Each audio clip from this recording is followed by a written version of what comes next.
1장 43절에서 51절 말씀 저와 여러분이 교독하시다가 51절은 우리 같이 함께 합독하도록 하겠습니다.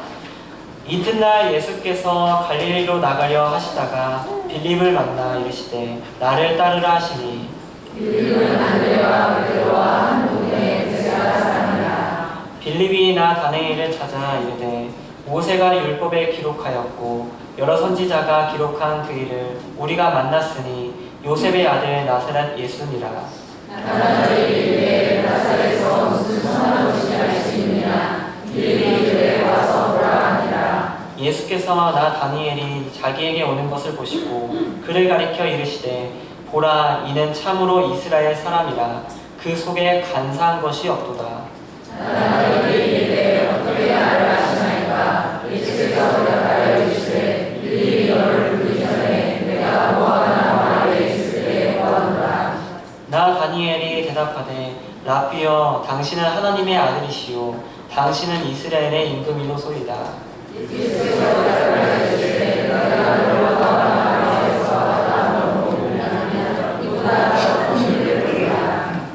다 같이 하시겠습니다. 또 이르시되 진실로 진실로 너희에게 이르노니 하늘이 열리고 하나님의 사자들이 인자를 위해 오르락내리락 하는 것을 보리라 하시니라. 아멘. 지금 이 시간에는 이정만 담임 목사님 나오셔서 더 큰 일을 보리라 라는 제목을 가지고 말씀 증거하실 때 많은 은혜 받으시길 바라겠습니다.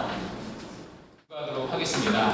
우리는 지난 시간에 예수님이 제자들을 부르시는 장면을 살펴봤습니다. 예수님은 12 제자 가운데 이 5명을 부르셨는데요.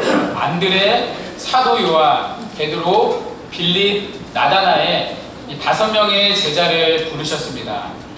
특별히 오늘 본문은 한 인물에 초점을 맞추고 있습니다. 바로 나다나엘이라는 인물입니다. 물론 오늘 장면의 주인공 역시 이 나다나엘이 아닙니다. 나다나엘을 통해 예수님이 누구신지를 드러내고 있습니다. 예수님이 누구신지를 드러내는 것, 이것이 요한복음의 목적이기 때문입니다.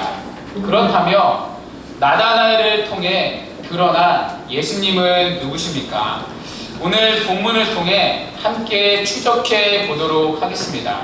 오늘 본문은 쉬운 것 같지만 결코 쉬운 본문이 아닙니다. 그래서 딱딱하지만 우리 한 절씩 구약을 좀 왔다 갔다 하면서 좀 살펴보도록 하겠습니다. 오늘 본문은 이튿날로 시작하죠. 본문 43절에 이튿날로 시작이 되는데요. 이것은 요한복음의 이 5째 날을 가리킵니다. 5째 날 예수님은 이 빌립을 찾아가셨습니다. 예수님을 만난 빌립은 자신의 절친인 나다나엘을 찾아갑니다. 나다나엘에게 자신이 만난 예수님을 소개합니다. 45절에 보시면 우리가 요셉의 아들 나사렛 예수를 만났다고 나다나엘을 전도합니다. 자, 그런데 전도를 받은 나다나엘의 반응이 어떻습니까? 굉장히 냉소적인 반응을 보입니다. 자, 46절에 이렇게 말씀하는데요. 우리 46절 다 같이 한번 다시 읽어보도록 하겠습니다. 시작. 나다나엘이 이르되 나사렛에서 무슨 선한 것이 날 수 있느냐. 빌립이 그에 와서 보라 하니라. 아멘. 사실 지금 나다나엘의 반응은요, 굉장히 좀 의외의 반응입니다. 지금까지 전도된 다른 모든 제자들은 예수님을 듣자마자 예수님을 쫓았습니다. 지난 시간에 살펴봤듯이 안드레의 전도를 받은 베드로 역시 군말 없이 예수님께 나아갔습니다. 무엇보다 이스라엘은 지금 로마의 압제로부터 힘든 시간을 보내고 있었습니다.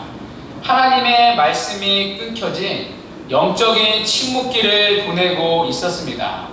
그래서 메시아를 기다리는 분위기가 극도로 커져 있던 상황입니다. 그런 상황에서 빌립은 우리가 메시아를 만났다고 말합니다. 그러나 나다나엘의 반응은 굉장히 냉소적이었습니다. 왜입니까?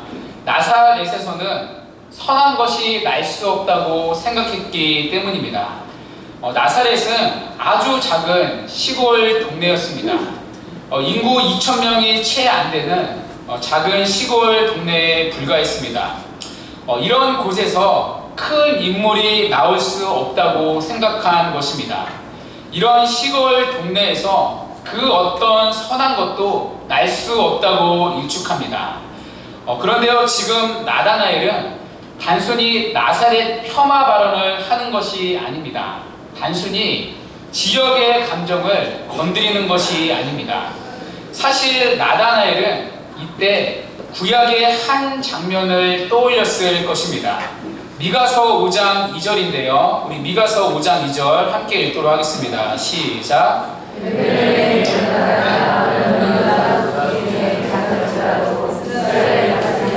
내게서 내게 나올 것이다. 그의 근본은 상고의 영혼에 있느니라. 아멘. 이스라엘을 다스릴 자는 메시아를 의미하겠죠. 그런데 메시아가 어디 출신이라고 예언합니까?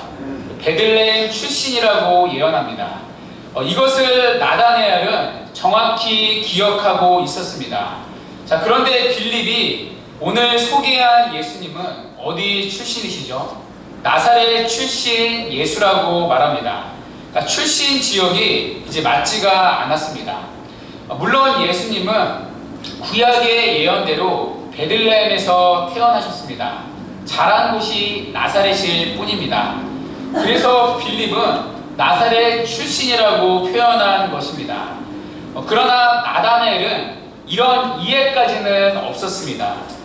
그래서 나다나엘은 나사렛이라는 단어에 심기가 불편했던 것입니다. 왜냐하면 분명히 구약은 예수를 베들레헴 출신이라고 예언했기 때문입니다. 이런 관점에서 나다나엘의 반응은 건강한 신앙이었습니다. 구약의 말씀에 근거한 반응이었기 때문입니다. 믿음의 기준을 성경의 말씀에 두고 있었기 때문입니다. 자, 그러자 이번에는 예수님이 직접 나타나셔서 이제 나다나엘을 전도하십니다. 나다나엘에게 말씀을 하시는데요. 자, 47절 다 같이 한번 읽어보도록 하겠습니다. 47절 시작. 예수께서 나다나엘이 자기에게 오시는 것을 보시고 그를 가리켜 이르시되 보라 이는 참으로 이스라엘 사람이라 그 속에 간사한 것이 없도다. 아멘. 자, 예수님이 나다나엘을 보자마자 하신 첫 마디가 무엇이죠? 간사함이 전혀 없는 이스라엘 사람이라고 말합니다. 자, 여기서 우리는요, 이 두 단어를 주목해야 하는데요. 간사함 그리고 이스라엘이라는 단어입니다. 이 두 단어는 지금 구약의 한 인물을 가리킵니다. 누구죠? 바로 구약의 야곱이라는 인물입니다. 야곱은 간사한 자였습니다. 여기서 간사는 속임, 거짓, 간교함을 말합니다. 야곱의 인생은 한마디로 속이는 자였습니다. 창세기에 보면 야곱은 자신의 형 에서를 속이고 아버지 이삭을 속이고 그렇게 장자권을 가로챕니다. 그러니까 간사함의 대명사, 속이는 자의 대명사가 바로 야곱이었습니다. 자, 이런 야곱이 나중에 약복강 강가에서 이스라엘이라는 이름을 받습니다. 그러니까 야곱을 대표하는 두 단어가 이스라엘, 간사함이었습니다. 자, 그런데 이것을 예수님은 똑같이 나다나엘에게 적용합니다. 너는 참으로 간사함이 없는 이스라엘 사람이로다. 무슨 얘기이죠? 나다니엘은 그의 아내 야곱의 흔적이 전혀 없는 이스라엘 사람이라는 것입니다. 자, 그런데요, 이것은 단순히 나다니엘의 어떤 성품을 칭찬하는 것이 아닙니다. 여러분, 사람이 어떻게 간사함이 전혀 없을 수 있습니까? 죄로 인해 타락한 인간이 어떻게 거짓이 하나도 없을 수 있습니까? 그래서 이것은 단순히 나다니엘의 윤리적인 성품을 칭찬하는 것이 아닙니다. 이 본문을 가지고 우리도 이런 간사함이 없어야 한다, 이렇게 적용하면 곤란합니다. 자, 그렇다면 야곱의 흔적이 없는 이스라엘이라는 그 이스라엘 사람이라는 예수님의 말씀의 정확한 뜻이 무엇입니까? 이 질문을 잠깐 킵하고 우리 다음 장면으로 넘어가도록 하겠습니다. 자, 계속해서 예수님은 나다나엘에게 이렇게 말씀하십니다. 빌립이 너를 부르기 전에 네가 무화과 나무 아래 있을 때 너를 보았노라. 자, 이 말씀을 들은 나다나엘의 반응이 무엇입니까? 자, 49절 한번 읽도록 하겠습니다. 자, 49절 시작. 나다나엘이 대답하되 라비여 당신은 하나님의 아들이시오 당신은 이스라엘의 이름이로소이다. 아멘. 여러분, 지금 이 나다나엘의 반응이 이해가 되십니까? 제가 오늘 여기 앞에 정도원 집사님 계시니까요. 정도원 집사님을 제가 오늘 보자마자 이렇게 말했습니다. 집사님이 교회에 오시기 전에 뜨레주리에서 커피 마시는 것을 제가 보았습니다. 거기서 집사님이 고민하는 것을 제가 보았습니다. 자, 그러면 집사님이 저에게 당신은 하나님의 아들이고 이스라엘의 임금입니다. 여러분, 이렇게 하시겠습니까? 안 하시겠죠. 근데 지금 나다나엘의 반응이 이런 반응을 보이는 것입니다. 그러니까 우리가 성경을 좀 주의 깊게 읽어보면요, 이 반응이 정상적인 반응이 아닙니다. 무엇보다 지금 나다나엘은 조금 전만 해도 예수님에 대해 굉장히 냉소적인 반응을 보였던 인물입니다. 자, 그랬던 그가 갑자기 하나님의 아들이라고 고백하는 근거가 무엇입니까? 무엇이 나다나엘의 고백을 180도 바꾸게 했습니까? 바로 예수님이 언급한 무화과 나무라는 단어 때문입니다. 무화과 나무는요, 경건한 유대인들이 율법을 연구하고 묵상하는 장소였습니다. 여러분, 소리하는 사람이 득음하는 곳이 어디죠? 네, 폭포수죠. 그러니까 폭포 아래에서 소리를 질러야 득음을 할 수 있다고 말합니다. 그러니까 이런 식의 이해가 무화과 나무 아래의 이미지입니다. 그러니까 경건한 유대인들이 율법을 묵상하고 하나님 앞에 기도하던 곳이 바로 무화과 나무 아래서입니다. 자, 뿐만 아니라 이 무화과 나무는요, 중요한 상징을 하나 담고 있습니다. 무화과 나무는 이스라엘의 번영을 상징합니다. 자, 열왕기상 4장 25절을 보시면 이 솔로몬 당시 이스라엘이 누렸던 태평 성대의 모습을 이렇게 묘사합니다. 자, 열왕기상 4장 25절 함께 읽도록 하겠습니다. 시작. 유다와 이스라엘이 단에서부터 그에스라엘까지 각기 포도나무 아래 무화과 나무 아래서 평안히 살았더라. 아멘. 여기서 단에서 부엘세바는요, 백두에서 한라까지의 의미입니다. 그러니까 백두에서 한라까지 모든 이스라엘 백성들은 각각 자기의 무화과 나무 아래 살았다는 것입니다. 그러니까 한 사람도 예외 없이 누구나 다 자기의 무화과 나무가 있었습니다. 그러니까 이스라엘의 번영, 그 평화를 상징하는 구체적인 그림이 바로 무화과 나무입니다. 자, 그러나 이스라엘 백성들은 그들의 죄악으로 인해 하나님의 심판을 받습니다. 바벨론의 멸망을 당하고 바벨론 포로로 70년을 살았습니다. 자, 그때 하나님은 스가랴 선지자를 통해 메시아를 약속합니다. 자, 스가랴 3장 8절인데요. 우리 스가랴 3장 8절 한번 같이 읽어보도록 하겠습니다. 시작. 너와 내 앞에 앉은 내 그들을 내가 들을 것이니라. 이들은 네 뼈의 사람들이라. 내가 네 종싹을 하게 하리라. 아멘. 여기서 하나님이 약속하신 싹은 메시아를 지칭하는 타이틀입니다. 그러니까 메시아의 출현을 예고하는 장면이죠. 자, 메시아가 오실 때 어떤 일이 일어납니까? 자, 9절에 이렇게 말씀합니다. 우리 스가랴서 3장 9절 시작. 만군의 여호와가 말하노라. 내가 너 여호수아 앞에 세운 돌을 보라. 한 돌에 7 눈이 있느니라. 내가 거기에 새길 것을 새기며 이 땅의 죄악을 하루에 제거하리라. 아멘. 이 땅의 죄악을 단번에 제거한다는 것입니다. 자, 이것은 메시아이신 예수님의 십자가 사역을 예표하는 장면입니다. 메시아가 오시면 이 땅의 모든 죄악을 용서하신다는 것입니다. 자, 그 결과 스가랴서 3장 10절은 이렇게 말합니다.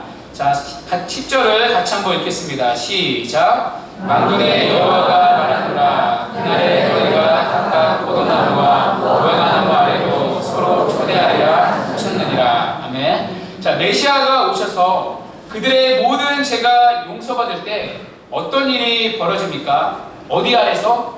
무화과 나무 아래서 서로를 초대한다는 것입니다.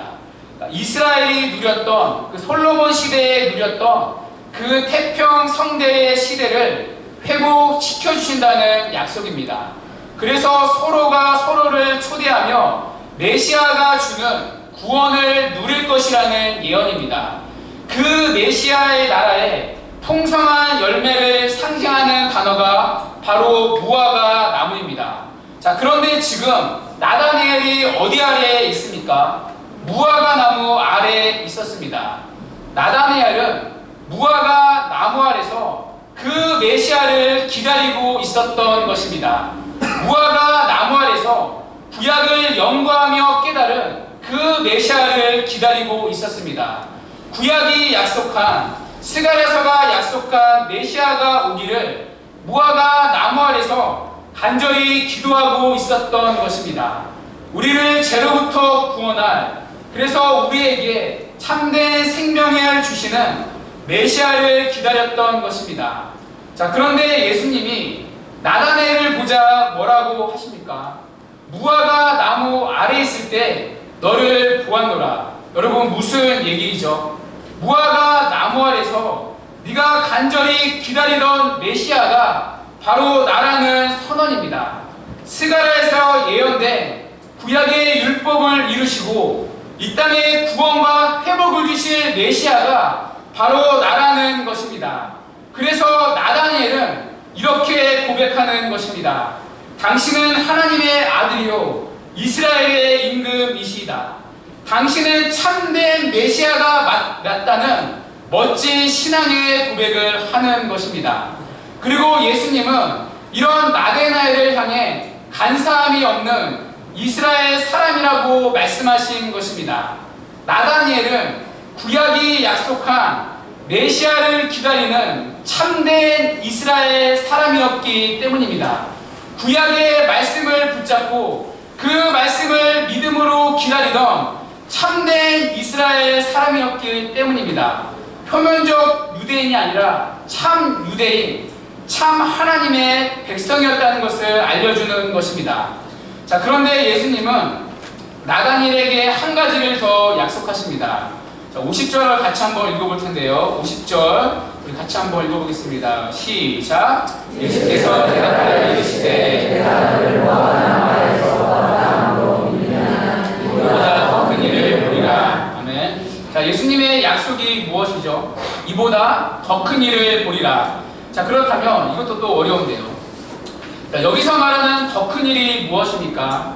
자, 그것이 바로 밑에 나오는 51절의 내용입니다. 우리 51절 다 같이 한번 읽겠습니다. 시작. 또 이르시되 진실로 진실로 너희에게 이르노니 하늘이 열리고 하나님의 사자들이 그 자리에 하는 것을 보리라 하시니라. 아멘. 자, 여러분, 이 구절 구약의 어디서 우리 본 듯한 장면 아닙니까? 아시나요? 네, 창세기에서 야곱의 환상에 나왔던 장면입니다. 창세기 28장에 보시면 야곱은 에서를 피해 밧단 아람으로 도망갑니다. 도망가는 길에 날이 저물어 베델에서 잠을 청했습니다. 그날 밤 야곱은 이제 꿈을 꾸게 되죠. 그것이 창세기 28장 12절에 기록되어 있습니다. 우리 함께 읽어보도록 하겠습니다. 시작. 꿈의 문제를 사닥다리가 땅 위에 서 있는데 그 꼭대기가 하늘에 닿고 또 문제는 하나님의 사자들이 그 위에서 오르락 내리락 하고. 아멘. 자, 야곱의 꿈에 하나님이 나타났습니다. 자, 그런데 그 꿈에 무엇을 보여주시죠? 사닥다리를 보여주십니다. 이 사닥다리가 하늘과 땅을 연결하고 있습니다. 그러니까 사닥다리 위로 하나님의 사자, 그러니까 하나님의 천사들이 오르락 내리락 하고 있습니다. 자, 그때 하나님은 아브라함에게 약속했던 두 가지 약속을 다시 야곱에게 하십니다. 하나는 땅에 대한 약속이죠. 반드시 이 땅을 너희 자손에게 주신다는 약속입니다. 또 하나는 자손에 대한 약속을 주십니다. 하나님은 이것을 다 이룰 때까지 야곱을 떠나지 않겠다고 약속을 주십니다. 자, 그리고 잠에서 깬 야곱은 그곳의 이름을 우리가 잘 아는 베델이라고 부릅니다. 하나님의 집, 하늘의 문이라는 뜻입니다. 하나님은 사닥다리를 통해서 야곱을 만나주신 것입니다. 사닥다리를 통해 위에 계신 하나님과 땅에 있는 야곱이 연결된 것입니다. 이 사닥다리의 사건이 오늘 본문에 그대로 재현되고 있습니다. 첫째, 하늘의 문이 열렸습니다. 둘째, 하나님의 사자들이 오르락 내리락 하고 있습니다. 자, 그런데 여러분, 야곱의 환상과 오늘 요한복음 본문에 차이가 있는데요. 여러분, 무엇이죠? 베델에서 천사들은 어디 위를 오르락 내리락 했습니까? 사닥다리 위였죠. 자, 그런데 오늘 본문에서는 하나님의 사자들이 어디 위를 오르락 내리락 하고 있습니까? 사닥다리가 아니라 인자 위라고 말합니다. 인자는 예수님이 스스로를 가리켜 부르실 때 사용하던 호칭입니다. 여러분, 본문이 이해가 되시나요? 하늘과 땅을 연결하는 사닥다리가 바로 예수님이라는 것입니다. 하나님과 인간을 잇는 유일한 중보자, 바로 예수 그리스도라는 것입니다. 하나님은 천지를 창조할 때 하늘과 땅을 만드셨습니다. 하늘에 계신 하나님은 땅에 있는 인간을 만나기를 기뻐하셨습니다. 그래서 하나님은 에덴 동산에 있는 아담을 친히 찾아가기를 기뻐하셨습니다. 하나님의 교제로 인해 아담은 충만한 생명과 기쁨을 누렸습니다. 땅에 사는 아담은 위에 계신 하나님으로부터 모든 것을 공급받으며 이 땅을 살았습니다. 그러나 아담이 죄를 범함으로 에덴 동산에서 쫓겨나게 되었습니다. 하나님의 임재로부터 영원히 추방당한 것입니다. 그들의 죄로 말미암아 하늘과 땅이 분리된 것입니다. 더 이상 땅에 있는 인간은 하늘의 하나님과 교제의 기쁨을 누릴 수 없게 되었습니다. 그러나 하나님은 그의 택한 백성 가운데 내려오시는 것을 간절히 원하셨습니다. 그래서 만든 것이 바로 구약의 성막입니다. 하나님은 성막 한가운데 지성소를 지으셨습니다. 하늘에 계신 하나님이 이 땅의 성막 안에 지성소에 임재하신 것입니다. 그 지성소를 통해 하나님은 땅에 있는 인간을 만나기를 원하셨습니다. 그러나 하나님과 이 땅의 백성들의 만남은 너무나도 제한적일 수밖에 없었습니다. 왜냐하면 죄로 인해 타락한 인간은 거룩하신 하나님 앞에 나갈 수 없었기 때문입니다. 그래서 성막의 지성소와 성소 사이는 휘장으로 가려져 있었습니다. 그리고 그 지성소는 대제사장만, 그것도 1년에 한 번만 들어갈 수 있었습니다. 그런데 우리를 너무나 원하신 하나님이 하늘과 땅을 연결하는 새로운 길을 마련하신 것입니다. 그분이 바로 예수 그리스도이십니다. 이제는 예수님을 통해 막혔던 하늘과 땅이, 하나님과 인간이 다시 연결될 것입니다. 예수님을 통해 하나님이 우리에게 내려오시고 우리는 예수님을 통해 하나님께 올라가게 될 것입니다. 참된 사닥다리이신 예수님 안에서 하나님과 우리의 만남이 회복된다는 것입니다. 이것이 바로 장차 보게 될 예수님이 약속하신 더 큰 일의 정확한 의미입니다. 그래서 앞으로 펼쳐질 요한복음의 모든 표적은 이 더 큰 일을 향하여 달려가는 것입니다. 하늘과 땅을 연결하는 이 사닥다리의 성취를 향해 요한복음의 모든 구절은 달려가는 것입니다. 그리고 그 표적의 성취가 바로 예수님의 십자가 사건입니다. 앞으로 때가 되면 인자이신 예수 그리스도께서 우리의 죄를 대신해 속죄를 위해 갈보리의 언덕에 오르실 것입니다. 그리고 완전한 희생제사로 자신을 하나님께 우리를 대신해 흠없는 제물로 드리실 것입니다. 제물 대신 그분의 죽으심으로 지성소와 성소를 가로막은 휘장을 제거하시고 하나님께 닿는 새롭고 상기를 여실 것입니다. 그분으로 인해 하나님과 땅이 연결되고 그 사닥다리신 예수를 통해 언제든지 이 땅에 있는 우리는 하나님과 연결될 수 있다는 것입니다. 여러분, 그 증거가 무엇입니까? 요한계시록 4장 1절은 이렇게 시작합니다. 내가 보니 하늘에 열린 문이 있는데, 사도 요한은 하늘에 열린 문을 보았습니다. 그리고 지금도 그 문은 이 땅에 있는 인간들을 향해 열려 있다고 말합니다. 예수님이 승천하실 때 하늘의 문을 친히 여셨기 때문입니다. 영원한 사닥들이신 그분이 생명을 누릴 수 있는 하늘로 이어진 사닥다리를 우리 앞에 놓여진 것입니다. 그 사닥다리신 예수를 통해 우리는 하나님의 풍성한 생명을, 그 능력을 언제든지 그리고 어디서든 누릴 수 있게 되었습니다. 우리가 어디에 있든지 어떠한 고난을 만나든지 하늘의 문을 여신 그리스도께서 하늘의 예배를 맛보게 하시며 세상을 이길 수 있는 하늘의 능력과 권세를 위로부터 부어주십니다. 그리고 이것을 충만히 누리는 현장이 바로 오늘 우리가 드리는 예배의 현장입니다. 오늘도 우리는 하늘과 땅을 잇는 유일한 중보자 예수 그리스도를 통해 거룩하신 하나님 앞에 감히 나아갈 수 있습니다. 반대로 하나님은 예수님을 통해 우리에게 내려오시고 우리에게 하늘의 생명과 하늘의 능력으로 끝없이 공급해 주십니다. 죄로 인해 더럽혀진 자들에게 오늘도 사죄의 은총을 주시고 상처받은 자들에게 오늘도 하늘의 위로를 주십니다.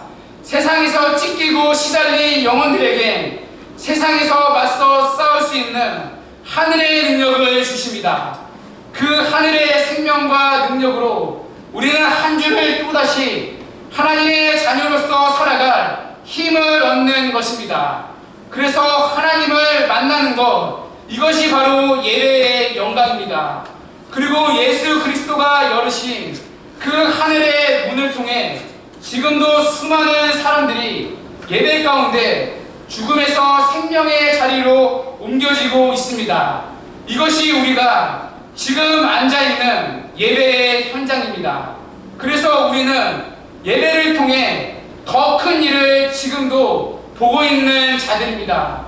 더 큰 일의 약속의 성취를 우리는 이미 예배를 통해 마음껏 누리는 자들입니다. 그렇다면 여러분, 우리는 어떻습니까? 우리는 이런 예배의 은혜를 누리고 계십니까? 이런 예배의 은혜를 우리는 사모하고 있습니까? 주 안에서 사랑하는 여러분, 더 큰 일을 보리라, 이 말씀의 성취가 우리의 예배 가운데 더욱 선명히 확인되는 은혜가 있기를 바랍니다. 그래서 우리가 드리는 모든 예배 가운데 사닥다리신 예수를 통해 하나님과 교통하고 하나님 그분을 만나는 참된 은혜가 있기를 주님의 이름으로 간절히 축원합니다. 이제 우리 다 같이 일어나셔서 말씀 붙잡고 찬양하시고 기도하도록 하겠습니다. 하늘의 문을 여소서.